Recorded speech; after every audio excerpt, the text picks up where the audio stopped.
DMG.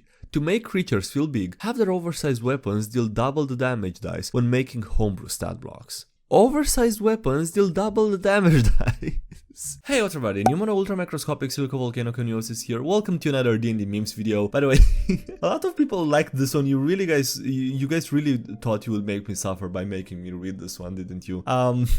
Didn't even take that many tries, but yeah. Also, I do like the number of likes this one got, 169, almost a very nice number. If not for the one added in front of it. Anyway, based on that and the fact that I read this quite flawlessly, I believe, I think this deserves a smash of the subscribe button if you haven't already subscribed to the channel. Only takes a second, you can undo it later if you change your mind, and you can stay up to date with new videos whenever they come out. So thanks so much for that. While you're down there, or if you are already subscribed, also consider leaving a like on the video, helps out, and I appreciate it so much if you do that. And yeah, with that being said, I hope you enjoy the video. Okay, the second thing, yes, but not the save or die part. Remember when the gate spell could make paladins themselves to death? What? In 3.5, the detect evil spell made the caster make a will save to avoid being sickened in the presence of extreme evil. So, by opening a gate to the plane of an evil god, you could unleash a wave of evil energy that made paladins so sickened that they would themselves to death. That's how my first character died. Jesse, that was never a mechanic. Jesse speechless.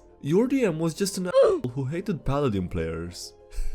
Jesse still speechless. Suddenly, I realized that your playstyle is based off of being taught by an adversarial DM. I apologize for every mean thing I said to you in our previous arguments. I think we need to relearn basic mechanics and table etiquette together. Well, this was unexpectedly and suddenly wholesome for a Jesse meme. We all have one edition to leave. Hey fellas, it's just merch. D&D is a huge franchise, but they don't have a lot of merch. When they say it's under-monetized, they probably just mean stuff like more t-shirts. So we're fine. As long as they haven't said anything about running it like a video game. Question. What's your question, soldier? They said they wanted the type of recurrent spending that you see in digital games. What? Well, I guess we're gonna live and see, right? But I feel like they're gonna get a lot of backlash if they try to implement something overly monetized. I'm getting me my pickaxe, dagnabbit dammit. Warlock, who made a pact with an archdevil, and rambunctious miner, who had enough of these noisy cultists creeping around his goddamn mine and blew them up mid-ritual, causing awe in the summoned archdevil, who didn't have such a good laugh in millennia. They are moonshine buddies now. Way, hey, and up she rises. The D&D community right now. No, this is the D&D community every few weeks at most, just from any sort of random argument. They do like to do this quite often. It's really nothing special or unique or, unexpected at this point. DM. The evil wizard jumps off and casts Featherfall as he does. The party. Quick, someone follow him. The full health barbarian jumping off and preparing to tackle the wizard mid-air. Post-sale recurrent spending. D&D is under-monetized. As DMs make up only 20% of the player base, they are the largest share of our paying players. For the rest of the players at the table, we believe digital will allow us a lot more options to create. Post-sale recurrent spending you see in digital games. More than 70% of the revenue in digital games comes post-sale. I'm gonna be king of the pirates, okay. I mean, hey, maybe they do it like digital games do, with skins and extras that don't actually impact the game. Hey, that would be a good idea, right? Maybe that's what they're thinking about. Actual conversation that I've had. Necromancy requires the desecration of people's corpses. Yup. The undead are smelly and can easily spread disease. Yup. A single mistiming of your reaccession of control, or even worse, your unplanned death, would cause them to go on a murder spree to snuff out all life they can. Makes sense to me. Enchantment is the most effective school of magic for resolving conflict without leading to loss of life. So necromancy is worse than enchantment. No, enchantment is bad and necromancy is just a tool. No such thing as an evil tool. Oh, and enchantment is an evil tool. Good conversation. Jesus Christ. I used to play WoW and I never knew how much they took from D&D until I started playing. Wait, it's all D&D? Always has been. The DMG talking about Homebrew is not the player's handbook talking about character creation and pack tactic. DMG. To make creatures feel big, have their oversized weapons deal double the damage dice when making Homebrew stat blocks. Oversized weapons deal double the damage dice. How much storage could this actually be? Who needs a bag of holding when you can have a kobold with many pockets? Merp, that is a very cute kobold and those are a lot of pockets. That's adorable. I hope he also has pockets. Oh, actually, I was gonna say I hope he has pockets on the inside, but this doesn't seem to open up like a vest or something. Well, that seems like a missed opportunity because you could have added a lot more pockets with the inside available as well. You know, I don't think I've ever had anyone tell me that I just like Pathfinder 2nd edition on its own merits. It's always just how better it is than the thing that I already like and how that thing sucks. Pathfinder 2nd edition players to 5th edition players. 5th edition f***ing sucks. And then, why won't anyone learn to play Pathfinder? Thanks, but no thanks. 1 DnD. We have microtransactions and fancy DnD community giving him the okay and then resumes playing DnD. Retired forever DMs be like, playing? Really? A DM of your talents? The X forever DM. It's a peaceful life. VTM campaign going well. Every party has the fighter, rogue, streamer e-girl who turns gamers into gaming chairs. Okay? Question mark? And the wizard, yeah, cool. Playing D&D with my uncle and father was wild. All the DMs who only play 1st edition and 2nd edition and 5th edition's players' reactions to that.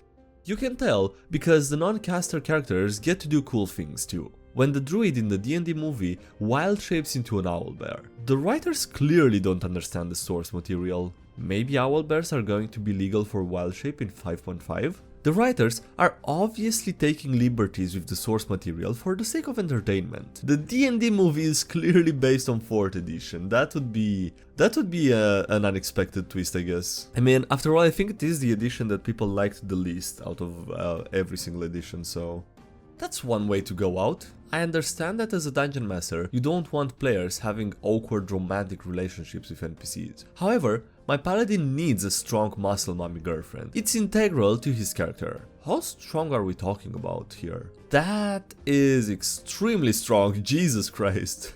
Okay, but you have to roll a constitution saving throw every night. I rolled a 3. Sir Gwyn has died from a crushed pelvis. Time to make a new character. Well, someone went a little overboard with the muscle mommy, gave the muscle mommy a bit too much muscle. Gotta keep the party in check. Are your players f***ing around too much? Random encounter. Cocaine Bear.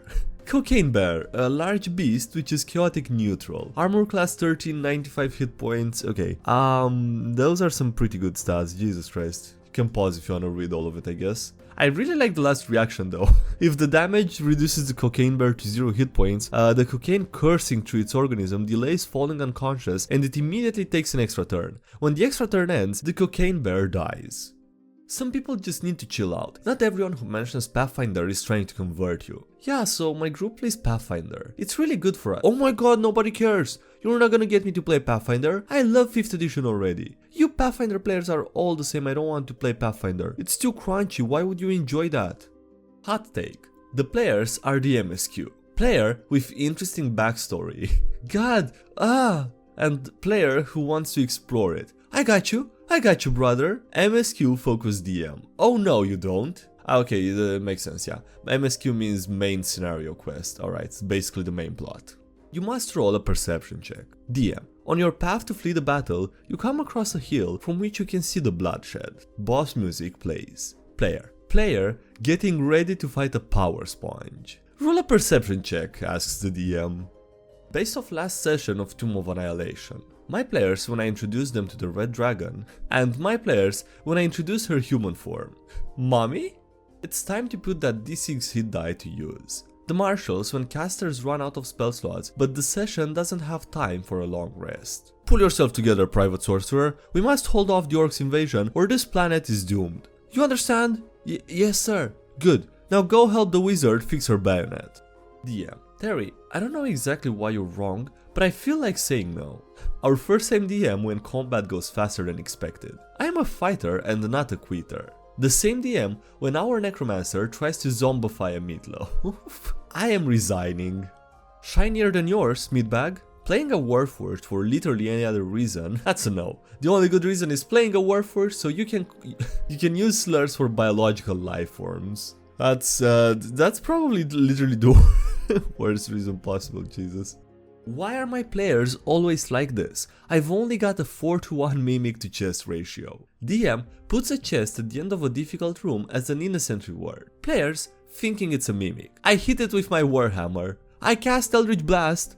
I cast Fireball and burn it. I mean, you do gotta make sure it's not a mimic before you open it at this point. 4:1 is really bad. Even 1:1 would have been bad, like equal ratio.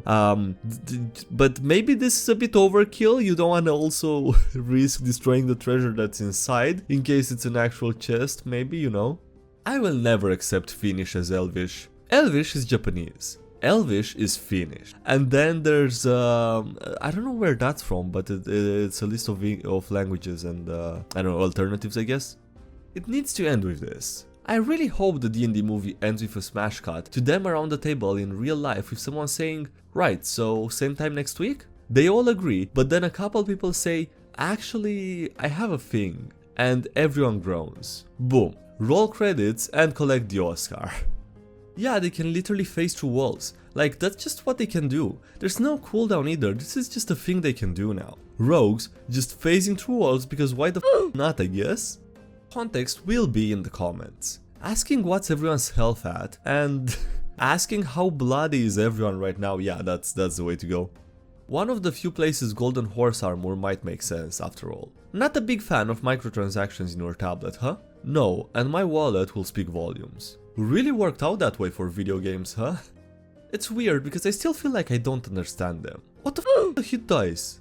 Maneuvers are too complicated for new players. What the f is a hit dice? I'm not complaining, it's just one is way easier to come by. Leather armor +1. Yeah, that's exactly what I do. But cheaper, says the studded letter.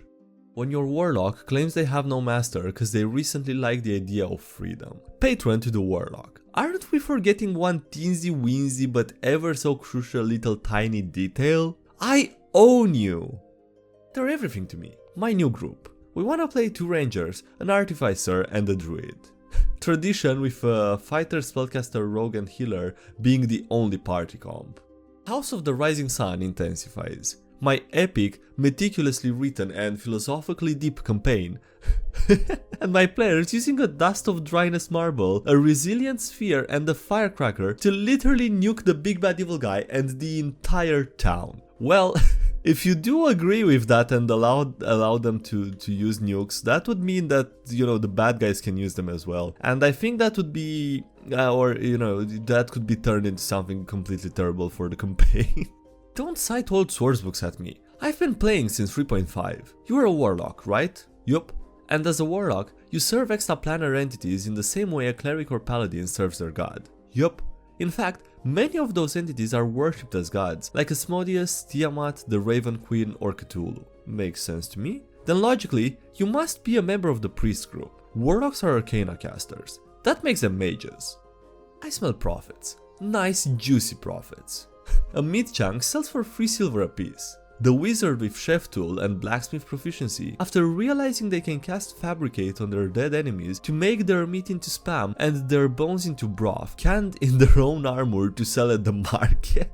No, Jesus dude, Jesus, that's terrible. Alright, on that note, that's gonna be it for today's video, so thanks for watching, I hope you enjoyed. Don't forget to like if you did and subscribe for more if you haven't already. Also, thank you to everyone supporting the channel on Patreon, as well as the YouTube, I appreciate lots, so thanks so much for those. Links below if you wanna check them out, as there's links to any social media, Subreddit, Discord, anything else. And yeah, that's it, thanks again for watching, and I'll see you next time, have a great day, bye!